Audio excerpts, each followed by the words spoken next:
Hey guys, welcome back. So we've got us a small excavator bucket here. Nothing crazy big. Basically what we're gonna do today is we're gonna put some wings on it. Have the sides here and we're gonna add 12 inches coming out here at an angle. Put some gussets on the back side, kind of tie it in on the top here. Basically, they're trying to go from 2.5 scoops to fill a truck to 2 scoops. So they just want this a hair extra material. It's soft material. It's not gonna like beat it up too hard. So that's what we're doing. The guys in here, they've got a lot of the plates already cut out.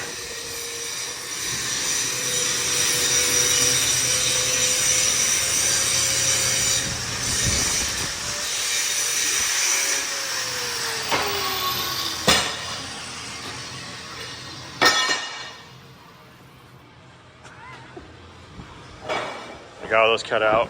Now we're gonna probably bring the bucket inside and tack them on there and see what it looks like.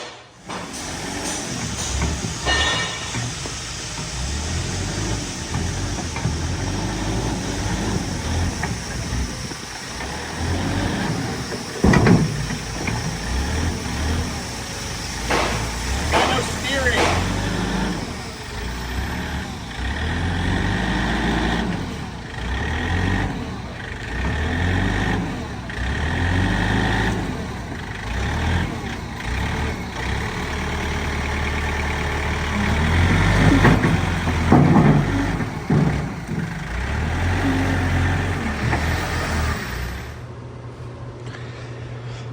All right, so we got the first piece tacked on. Here's the idea.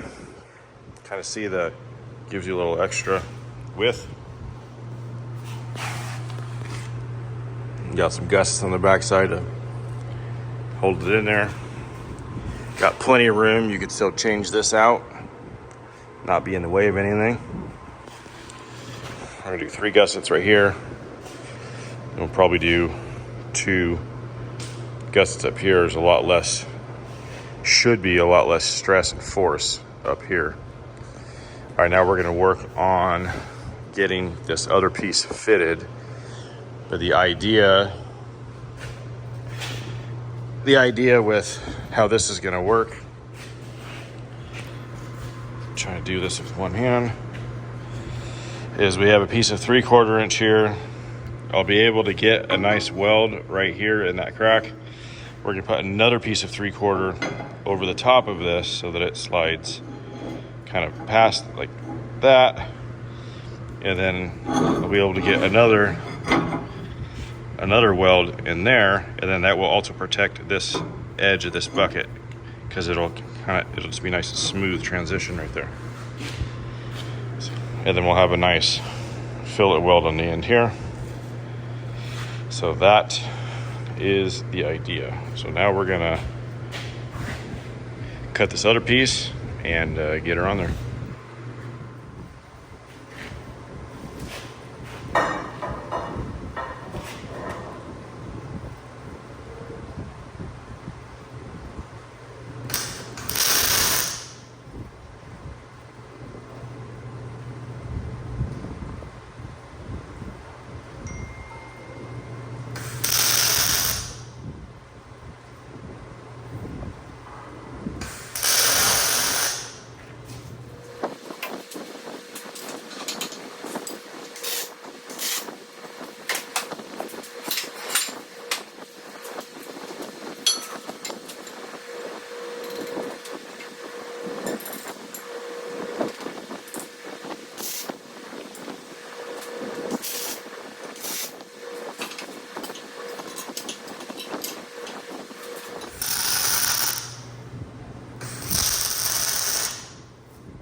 Okay, so I had the guys cut these plates out. They're all square cut. But right here, because we're changing angles, so this is no longer 90 degrees.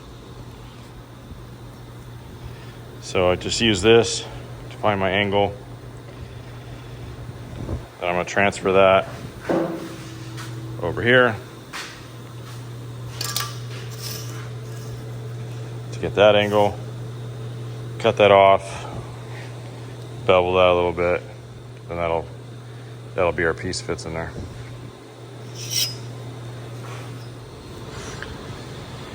All right, so this is kind of the look that we were gonna go for. Cut it on the white line. Quickly realized there's an issue. Not gonna be able to get that pin out. So we're gonna lower this down to here, tie it in right there. Good thing I didn't weld it on there. All right, so after a couple back and forth pictures with the customer, this is what we decided on. Because we made this one so much shorter, we're gonna move this gusset down a little bit, kind of make all those even. We'll add a gusset here. So, some in here, I'm not exactly sure, but there will be definitely gussets in here.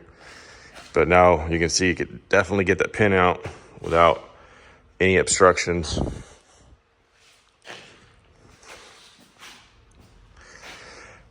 I'm not sure what to do about this area right here. I'm worried if I put something overhanging this, that without a gusset behind it right there, it's gonna get messed up. I'm already worried that this corner might get messed up as it is, but it's supposed to be lightweight material, but we all know how that works out. I don't know, I might put a piece in there. We'll see. We'll do all that towards the end. Okay, so what we're gonna do is move the gussets around, kind of get this side all dialed in, and then once we're done with that, then we'll mirror that side, do a time lapse of that entire side. But I just kind of wanted to figure out what I was gonna do on this side because I didn't really know.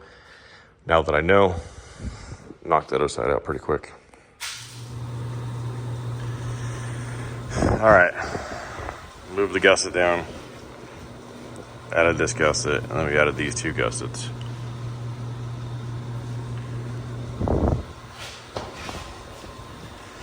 That's pretty much this entire side tacked up. Can't put the second layer on right here until I get this one welded out. But we're gonna get that side all tacked up to this point, and then we'll start welding everything out.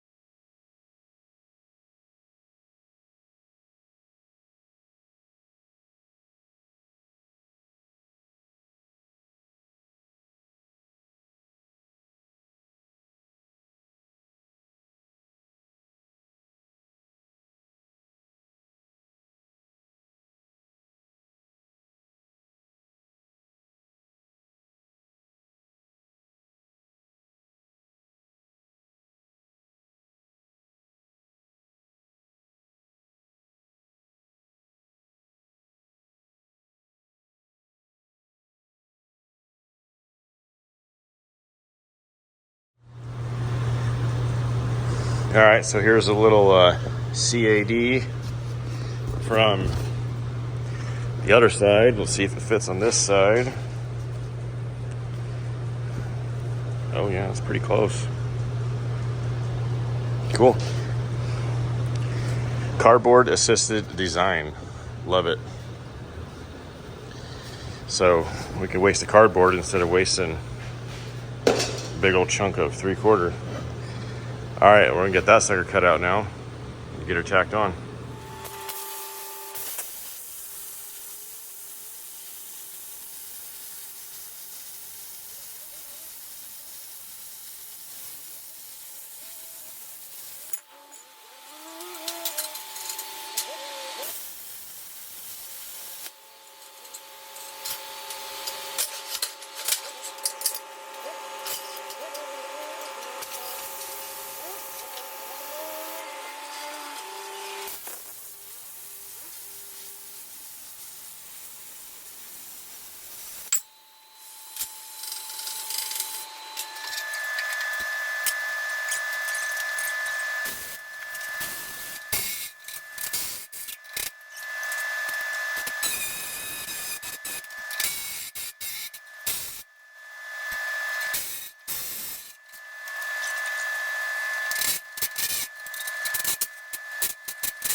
Okay, here's our templates we used for the other side.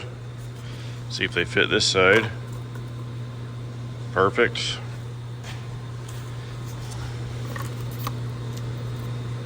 That one's a little bit off, but definitely weldable. Okay, now we'll get those cut out. Got some plate here. Perfect, look at that.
This one's a little bit off, but it's fine. Split the difference, weld it. I'm probably gonna tack this one in, and then I'm gonna wait to tack this one in until after I get that corner welded out down there, because down in that corner probably gonna be fairly tight spot to get in there. So weld that corner out and then we'll do that.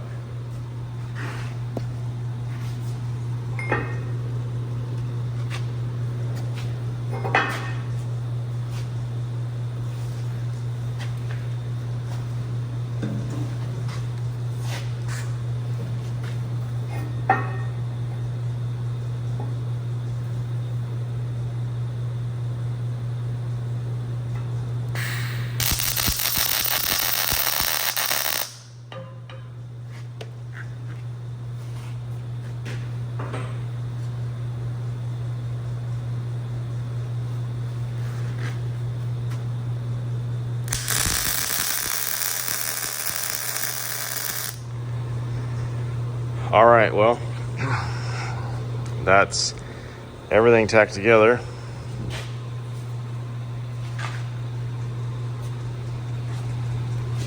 Got these shin guards unbolted.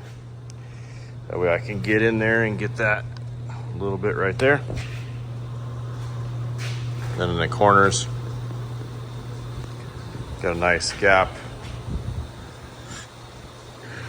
Nice bevel. Fill that up full of weld. Should work out, hopefully. Still thinking about something to put right here. I'm not sure yet. But I think that's good for a day. I'm going to call today and weld this out tomorrow. All right, we're gonna weld this thing out. We're gonna use a Miller Multimatic 200 with ER70 S6 solid wire, just to kind of bridge the gap in between those two plates.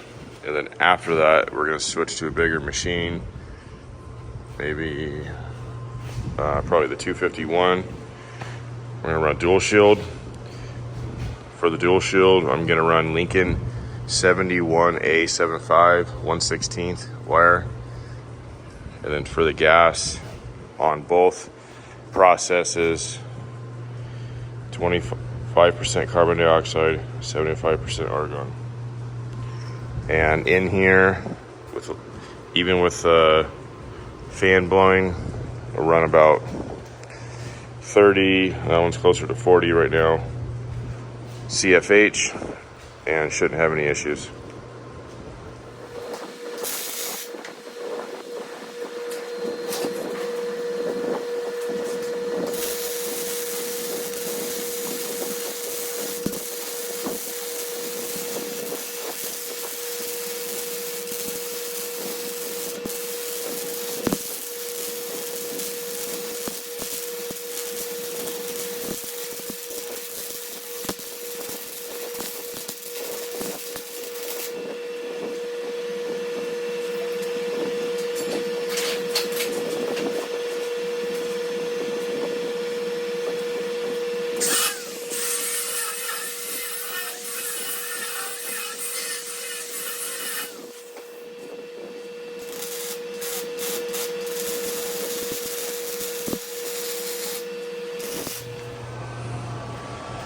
Okay, you can see we got, I guess you can call that the root pass.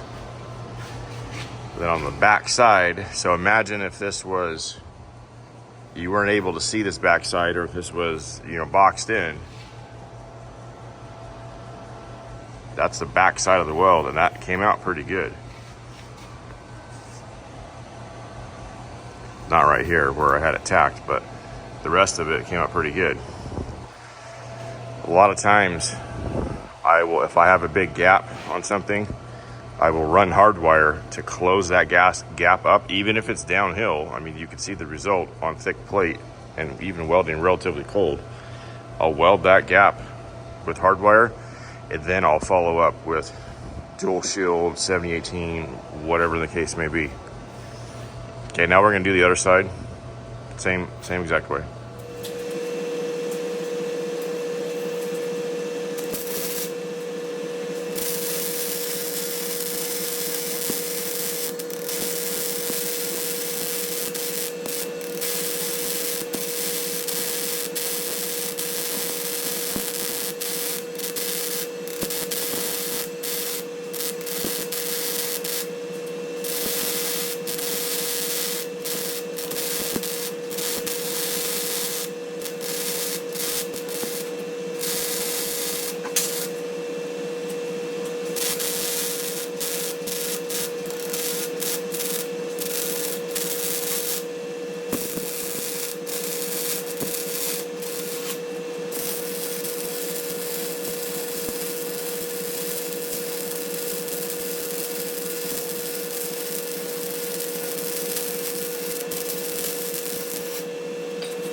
Okay, got a dual shield set up. We're running 26 volts, 331 inches per minute. Same thing, 75-25, about 35 CFH. Miller 251. Bernard gun. Pretty much every single MIG welder wire feeder I use has a Bernard gun on it. Well, these are the only guns that have lasted from being drug in the dirt and everything. You can see this one's all beat up. It's got tape on it. Still welds really good. And I think a lot of the me being able to weld in the wind or outside, or even with that blowing in here, it's because, I don't know if you can, you can't really see it, but the way they have their nozzles designed, I really think that is just the way to go. So we're gonna just kind of start welding. I'm gonna get all the easy spots. I might try to just weld everything out in position. I'm not sure if I'm gonna rotate the bucket yet or not. We'll just kind of see what happens.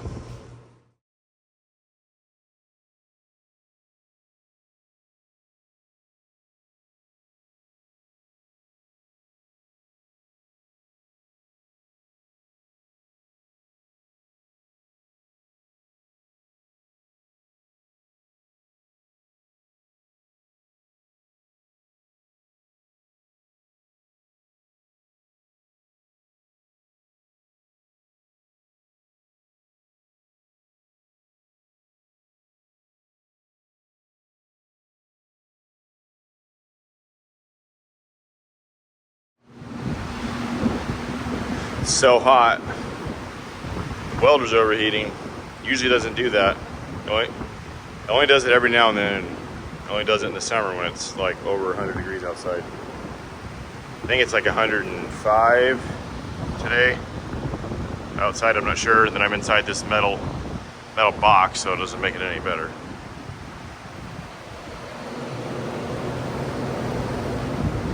But this definitely does help doing this. All right, keep on plugging away at this.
Okay, we got this side all welded out.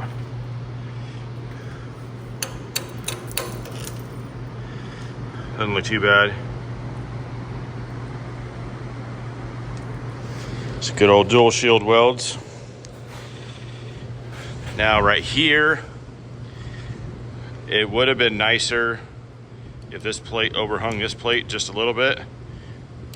But I'm gonna put some hard facing right here on this weld just to help with the wear. There shouldn't be a whole lot of wear right here, but we'll throw a hard facing bead over that to help with it.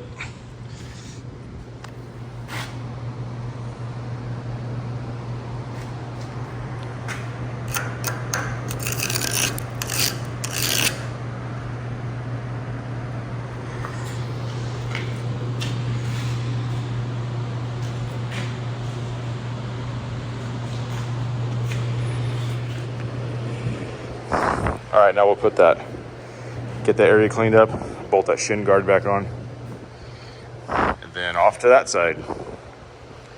This side took me about three hours or so just for the welding. Not too bad. Probably take about 9 hours stick welding it.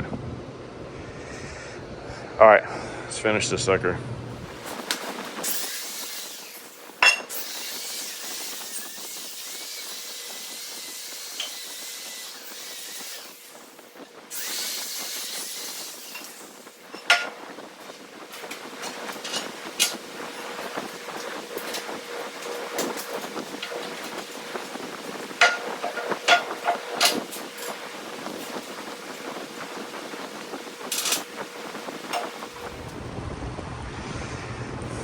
Okay, shin guard's back on. Not going to film all the welding on this side. You just watch me do that side.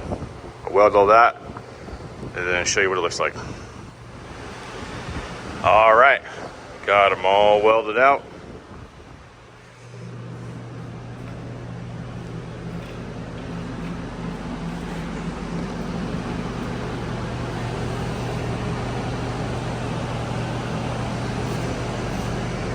So now we're going to run some hard facing right here over this weld, because as this digs, that weld will be the softest point in between the two pieces of AR or Hardox 550. The only thing, I thought I had some wire, but the only thing I have is these 532 Studi stick rods. So give these a try. You can see the inside there, it's got extra goodies on the inside, and then it's got the flux and all that. It's all kinds of stuff mixed in with this. And there's all different types of options and different things, different types of hard facing rods you can get for different applications. But I've used these before, work really good. So we'll put a couple passes on each side and should be done.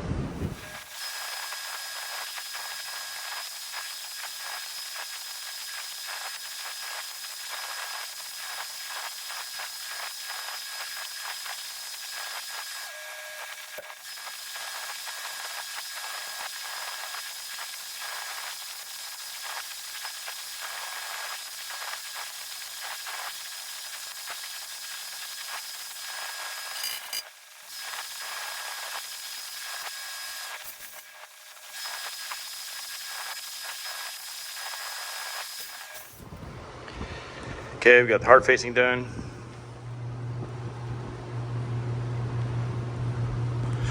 Usually, hard facing is kind of difficult to get to weld to make it look decent or straight lines or whatever. I mean, it can be, it really depends on the situation. That's not too bad. I was running at 225 amps. It seemed like it liked going downhill more than uphill. See the uphill wanted to fall back on itself, so I like the downhill a little bit more. Doesn't really matter, just needs to stick on there. So this is the finished product. I'm not going to do anything else to it. I'm going to knock all the slag off of everything, probably wire wheel all the welds before it goes back. Other than that, this is complete.